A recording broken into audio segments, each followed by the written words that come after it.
Leader T V کے programme روبرو میں میں ہوں آپ کا میزبان ڈاکٹر ایوب شیخ، اور آج ہمارے ساتھ ایک شخص موجود ہیں جو وکیل بھی ہیں، جو سیاسی آدمی بھی ہیں، جو غیر سیاسی آدمی بھی ہیں، جو اپنے گزر معاش کے لیے بزنس کا کام بھی کرتے ہیں۔ اس شخص نے MQM کا ساتھ بھی دیا، پیپلز پارٹی کا ساتھ بھی دیا، وہ حالات پہ گہری نظر بھی رکھتے ہیں، وہ الطاف حسین سے لے کے محترمہ بینظیر بھٹو تک سب کو جانتے ہیں اور ذاتی طور پر ان سے مراسم رکھے اور بہت ساری باتوں پہ کھل کے باتیں کی۔ پھر بہت سارے ملک میں اسکینڈل آئے، ان اسکینڈل کے حوالے سے بھی اس شخص کا بہت بڑا چرچا اور بہت بڑا نام آیا۔ آج ہمارے ساتھ موجود ہیں ایڈوکیٹ محمد یوسف میمن صاحب۔ السلام علیکم۔ وعلیکم السلام۔ بڑی مہربانی، آپ نے ٹائم دیا، اور چونکہ آپ کا وقت قیمتی ہے تو میں کچھ چھوٹی موٹی باتیں آپ سے پوچھنا چاہتا ہوں جو ظاہر ہے کہ اور جاننے والے شخص کے لیے وہ چھوٹی باتوں میں اور بین السطور بہت ساری چیزیں کہنے کا جس شخص کو وہ عادت بھی ہو اور جس پہ وہ عبور بھی رکھتا ہو، تو اس حوالے سے ایڈوکیٹ یوسف میمن صاحب سے سب سے پہلے میں یہ پوچھنا چاہوں گا کہ آج کل کا پاکستان آپ کو کس طرح لگ رہا ہے؟ پر امید ہوں اچھا لگتا ہے۔ اچھا یوسف صاحب، میں چاہتا ہوں کہ آپ لیڈر ٹی وی کے دیکھنے والوں کو کچھ باتیں بتائیں۔ مثلا میں آپ سے یہ پوچھنا چاہتا ہوں کہ 80 کے دہائی میں آپ متحدہ قومی موومنٹ کا حصہ بنے، جو اس سے پہلے مہاجر قومی موومنٹ تھی، بعد میں متحدہ بنی۔ جی جی۔ تو اس میں آپ جب شامل رہے تو آپ نے اس میں کیا کیا کام کیے اور کس نوعیت کی باتیں جو آپ سمجھتے ہیں کہ اس ملک کے لیے ضروری تھیں؟ اس وقت چونکہ بلدیاتی الیکشن ہوئے تھے اور کراچی کی پولیٹکس میں میونسپل باڈیز کا جو ریوائول تھا، اس میں MQM نے کراچی میٹروپولیٹن کارپوریشن میں اکثریت حاصل کی اور حکومت بنائی، لوکل گورنمنٹ، اور ڈسٹرکٹ ساؤتھ میں جو ہے وہ جمشید احمد خان صاحب چیئرمین منتخب ہوئے۔ اور چونکہ میں IPG کا حصہ رہا تھا تو ایکچولی تو ہم نے کام کیا تھا جمشید احمد خان کے ساتھ۔ اس کا الیکشن ہوا اور اس کی اوتھ سیریمنی، اس کی فوراً بعد اوپر ہاؤس میں میئر کی اوتھ ہونی تھی، تو ڈاکٹر فاروق ستار جو ہیں وہ میئر کے لیے نامزد ہوئے اور اوتھ لیا، تو جمشید احمد خان کے ساتھ وزٹرز گیلری میں ہم بھی بیٹھے تھے اور وہ اوتھ میرے سامنے ہوئی۔ اس کے بعد جب مہمانوں سے ملاقات کا وقت آیا تو ڈاکٹر فاروق ستار نے مجھ سے اور میرے ایک ساتھی سید حفیظ الدین دونوں سے کہا کہ آپ وکیل ہیں، آپ ہماری میونسپل امور میں مدد کریں۔ تو ہم نے کہا کرتے۔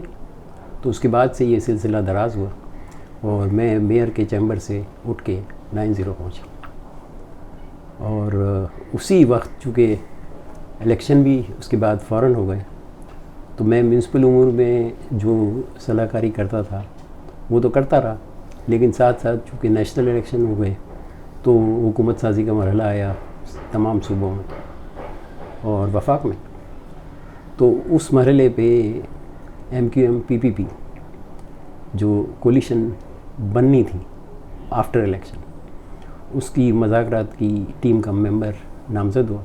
یہ 1993 پہلی حکومت ہے 88 میں، تو وہ مذاکراتی ٹیم میں میرے ساتھ ڈاکٹر عمران فاروق اور امین الحق تھے، اور ہم نے وہ مذاکرات کی۔ پیپلز پارٹی کی طرف سے سبزواری صاحب تھے، شاہانی صاحب تھے، اور وہ مذاکرات بڑے طویل مذاکرات۔ اس کے نتیجے میں کراچی ایکارڈ یا کراچی ڈیکلیریشن وجود میں آیا، لیکن وہ ایک طویل مذاکراتی عمل کا نتیجہ تھا۔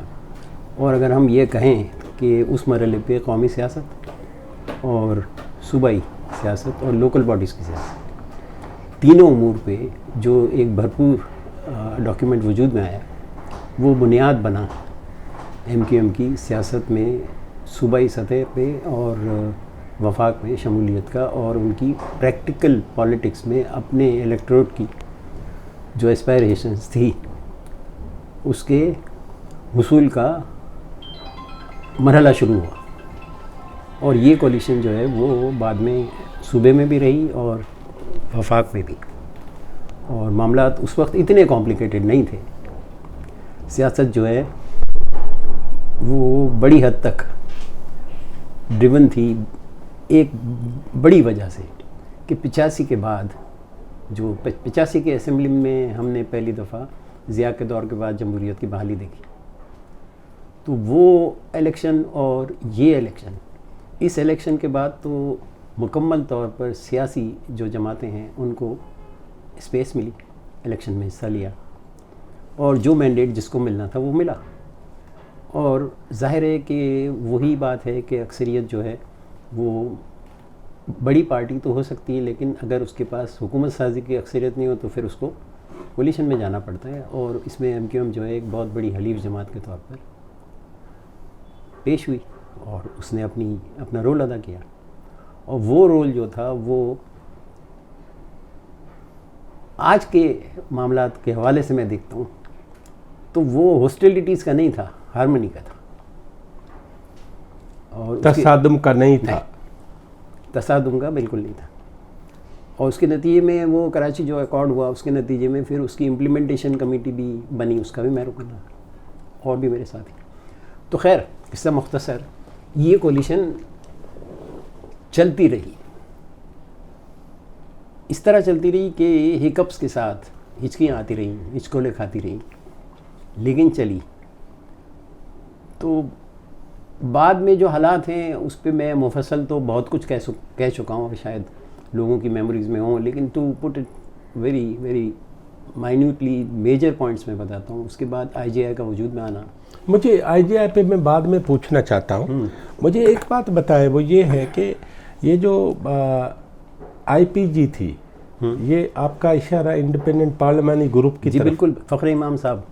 تو وہ کیا تھا، کس نے بنایا تھا، آپ اس میں کیسے شامل اس ہو؟ میں تو بڑی سیدھی سی بات تھی کہ الیکشن کا جو اسپیکر کے الیکشن کا مرحلہ آیا ہاؤس میں تو فخر امام صاحب جو ہیں ہی stood up for the position of speaker. اور اس کے بعد وہ جو اس میں جو مشکلات پیش آئیں تو انڈیپینڈنٹ پارلیمانی گروپ جو ہے وہ مسلم لیگ اس وقت کی مسلم لیگ سے ہٹ کے جنید صاحب والی وہ معاملات جو ہیں وہ اپوزیشن میں بیٹھ کے انہوں نے ایک ڈیموکریٹک ہیو دیا ہاؤس کو، تو ہم اس میں شامل ہوئے. اچھا، تو آپ نے اس زمانے میں فخر امام اور مطلب وہ آئی پی جی کرنا کیا چاہتا تھا؟ Actually I P G basically میرا کانسیپٹ یہ ہے جس کی وجہ سے ہماری شمولیت بھی ہوئی اور ہم نے کام بھی کیا. بنیادی طور پر تو یہ تھا کہ بھئی ہاؤس وداؤٹ ٹینجیبل اپوزیشن یہ کوئی ہاؤس نہیں ہوتا. اور چونکہ اس زمانے کے جو منتخب اراکین یا جو لوگ آئے وہ ضیاء صاحب کے دور کی ڈسٹرکٹ کونسل کی جو پولیٹکس ہوئی اس زمانے میں، اس میں جو لیڈرشپ ابھر کے آئی تو بیشتر جو ہیں وہ پارلیمنٹ میں بھی نیشنل اسمبلی میں بھی وہی لوگ پہنچے ہیں. ایسے ہی صوبائی اسمبلی، تو یہ وہ کراپ تھی جو نئی لیڈرشپ تھی after doing away with the martial law and restoring the constitution. تو اس میں اپوزیشن کا ایک رول تھا. اب وہ رول ادا کرنے کے لیے فخر امام صاحب جو ہیں وہ موضوع آدمی تھے اور ان کے کریڈینشلز بھی تھے، ان کے ساتھیوں میں اور بہت سارے ایسے لوگ تھے. ممتاز تارڑ تھے، جاوید ہاشمی تھے، میں اظہر قیاس، بہت سارے لوگ تھے. اور اس میں کراچی کی سطح پر اس زمانے میں جو حالات تھے وہ ابھی یہاں بھی ابتدائی مرحلے پہ تھے نا. تو پھر یہ رن اپ ٹو دی بلدیاتی الیکشن جب آیا تو فخر امام صاحب بذات خود اور عابدہ حسین صاحبہ اور جاوید ہاشمی، یہ سب، ممتاز تارڑ، طارق چودھری، یہ لوگ سب کراچی آئے. اور ہم نے باقاعدہ جو لوکل باڈیز کا الیکشن تھا اس میں ڈسٹرکٹ ساؤتھ میں جمشید احمد خان کے ساتھ گلی محلوں میں رسائی حاصل کی. اس کے نتیجے میں ڈسٹرکٹ ساؤتھ میں جمشید احمد خان کا گروپ جو ہے وہ ایک میجورٹی لانے میں کامیاب ہوا اور انہوں نے بلدیہ میں حکومت بنائی. تو یہ کہہ سکتے ہیں کہ آئی پی جی بلیسنگ والی یہ پہلی حکومت تھی. اچھا، جو ساؤتھ میں بنی. دوسری میں نے آئی جے آئی کے ذکر سے پہلے آپ کو کاٹا تھا اور قطع کیا تھا. مجھے یہ بتائیں، جب ایم کیو ایم اپنے ابتدائی دنوں میں آپ دیکھ رہے ہیں اور وہ بلدیاتی الیکشن جیت رہی ہے، ان دنوں میں ان کے پاس اسٹف کیا ہے سیاسی طور پر پارلیمانی پالیٹکس کرنے کا یا اس طرح کی پالیٹکس کا؟ انہیں عبور کتنا تھا؟ عبور تو نہیں تھا، ابتدا تھی، لیکن یہ کہ ان کے اپنے ایتھوس تھے جو ظاہر ہے بڑا واضح تھا کہ مہاجر ڈپرائیویشن کی وجہ سے یہ وجود میں آئی، اور چونکہ دوسری اکائیاں یا جماعتیں جو ہیں وہ اپنے پاس اس طرح کے اسٹوڈنٹ ونگس رکھتی تھیں، جس کی وجہ سے کہیں پی ایس ایف ہے تو کہیں پشتون ہے تو کہیں بلوچ اسٹوڈنٹ ہے، تو پھر اے پی ایم ایس او بنی، اس کی گریجویشن ہوئی ایم کیو میں، تو وہ ایتھوس تو وہی تھے، احساس محرومی۔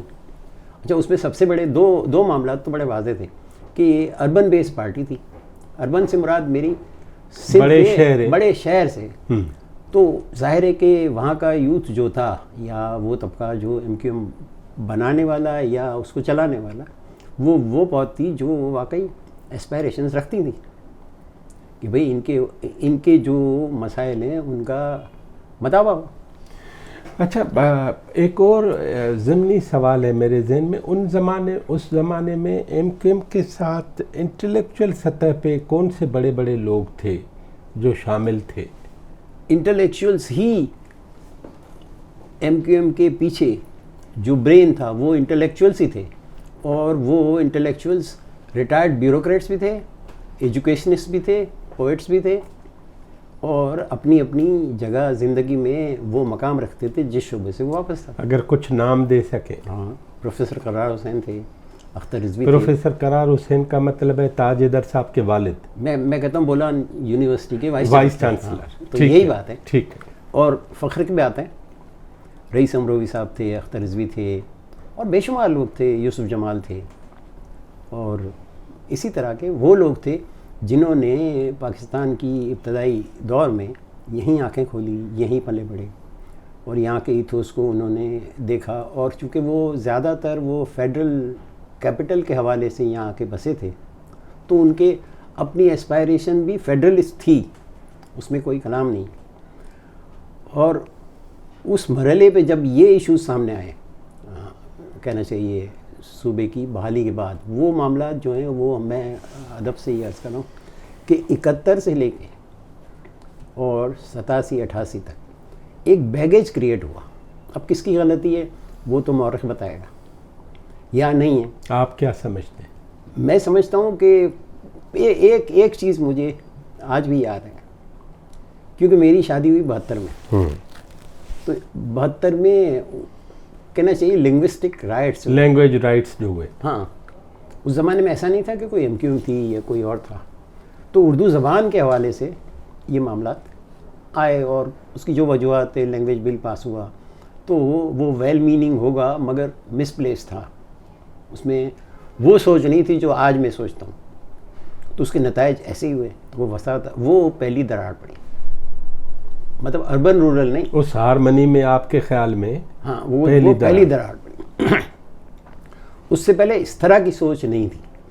آپ یہ دیکھیں، اس سے پہلے حیدرآباد میں اسی کنٹمپریری دور میں حیدرآباد میں بنیاد رکھی گئی پنجابی پشتون مہاجر یا اردو اتحاد، تو یہ وہ دراڑ بھی صرف مہاجروں کی اور سندھیوں کی نہیں تھی، اس میں یہ بھی شامل تھا کہ دوسری جو لسانی اکائیاں یہاں رہتی ہیں اور یہاں رہتی ہیں ود ان دیئر رائٹس رہتی ہیں، ایز پاکستانی رہتی ہیں، سندھ کے باسیوں کے طور پر رہتی ہیں، ان کو بھی کچھ ایسے شکایت تھی۔ اور پھر اردو لینگویج والا معاملہ کوئی مہاجروں کی مونوپولی تو نہیں ہے، اردو تو نیشنل لینگویج ہے، تو مہاجروں میں اس کی زیادہ احساس اس لیے ہوا کہ ان میں سے بیشتر لوگوں کی، سب کی نہیں، کیونکہ کراچی میں تو میمن، گجراتی، بوری، دوسری زبانوں بولنے والے، بامبے کے کوکنی، یہ سب جو ہیں ان کی اپنی اپنی زبانیں بھی تھیں اور وہ اردو زبان بھی بولتے تھے، لیکن یو پی سی پی یا انڈیا کے وہ حصے جہاں اردو زبان مستعمل ہوتی تھی، وہاں سے جو امیگرینٹس ہجرت کر کے یہاں آئے تو وہ زیادہ سینسیٹیو تھے اس زبان کی اونرشپ لینے میں، تو وہ اس وقت تو ایم کیو ایم وغیرہ کچھ نہیں تھا، مگر وہ رائٹس ہوئے، تو I think that was the first Wundt, پہلا زخم وہ سندھ کو لگا۔ تو اس کے بعد کی تاریخ تو یہ ہے کہ پھر یہ ڈویژنس بڑھتے رہے۔ اچھا، ایک اور بات جو میں سمجھتا ہوں کہ پیپلز پارٹی کو بھی جو اقتدار ملا 1 یونٹ کے خاتمے کے بعد، تو پیپلز پارٹی بھی اوور زیلس تھی اس کی لیڈرشپ. اس میں میں اگر آپ گستاخی نہ ہو تو میں یہ کہوں گا کہ ساری کی ساری پیپلز پارٹی اوور زیلس نہیں تھی، اس لیے کہ پیپلز پارٹی میں تو کراچی سے اردو داں، دوسری زبان بولنے والے، سندھ کے لوگ، اندرون سندھ سے، پورے پاکستان سے پیپلز پارٹی کو مینڈیٹ ملا تھا. تو پیپلز پارٹی نے سندھ میں شاید تھوڑا سا اوور زیلس ہو کے ایک اگریسو ٹون اپنایا، جس میں ایسے فیصلے کہ بھئی لینگویج بل، جس کی ضرورت نہیں تھی. لینگویج بل تو ظاہر ہے یہ ہوتا ہے نا کہ بھئی سندھی زبان صوبے کی زبان ہے اور صوبے میں رہنے والے تمام لوگ جو ہیں ان کی زبان ہے، اس لیے کہ میں اندرون سندھ میں جو بھی مہاجر یا غیر مہاجر یا سیٹلرز جن کو کہتے ہیں وہ جو رہ رہے ہیں یہاں پر، تو آپ یہ دیکھیں وہاں یہ ایشو نہیں ہے، وہ اپنی زبان بھی بولتے ہوں گے. ایسے تو سرائکی زبان بیشتر گھرانوں میں سندھ میں آج بھی بولی جاتی ہے، تو وہ یہ نہیں کہتے کہ سندھی کیوں. ایشو بیسیکلی یہ نہیں تھا. سندھی زبان کو کسی نے رد نہیں کیا تھا، کسی کا اس کے خلاف کوئی نفرت کا پہلو نہیں تھا یا اس کو کوئی کمتر. ویسے تو آپ کو تو زیادہ پتہ ہے سندھی زبان میں یہ جو دیوناگری کے بعد جو الفابیٹس ہیں وہ کسی ایسی زبان میں اتنے نہیں ہیں جتنے سندھی زبان کے. تو سندھی زبان تو وسعت والی زبان، اس میں پرشین انفلوئنس ہے، عربک ہے، دیوناگری ہے، سنسکرت ہے، عربی. تو that was also a very rich and is a very rich language. تو اس کو یہ محتاج ہی نہیں ہونی چاہیے تھی اس کے فروغ کو at the cost of language bill. وہ غلطی تھی. یوسف صاحب، آپ آئی جے کی بات کر رہے تھے، ایک چھوٹا سا ہم وقفہ لینا چاہیں گے. ناظرین، ہماری باتیں ایڈوکیٹ محمد یوسف صاحب سے جاری ہیں اور ہم وقفے کے بعد آئی جے آئی کی تشکیل اور اس کے مضمرات اور اسباب سے بات کریں گے. ہمارے ساتھ رہیے گا.